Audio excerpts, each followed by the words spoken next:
পক্ষ থেকে আপনাদের স্বাগতম জানাচ্ছি। আমরা আজকে এই পূর্ব কাজীপাড়া ইটাখোলা আব্দুর রহমান মসজিদে সৌদি খেজুর গাছ ও আঙুর গাছের যত্ন করার জন্য এসেছি।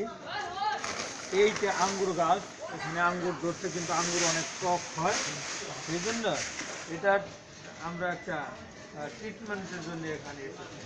এত বিঘ্ন না এসেছি যাতে এই আঙ্গুরটা কি হয়, এই টক না হয় এবং মিষ্টি হয়, সেই জন্য আমরা এখানে বিভিন্ন ধরনের সার কেমিক্যাল ইউজ করতেছি। এটা ইনশাল্লাহ এটা পরবর্তীতে এটাই হবে, টক হবে না, আর ইনশাল্লাহ এটা কী হবে, মিষ্টি হবে, এটা আমরা আশাবাদ ব্যক্ত করেছি। আর এই খেজুর গাছের আমরা যত্ন করতেছি।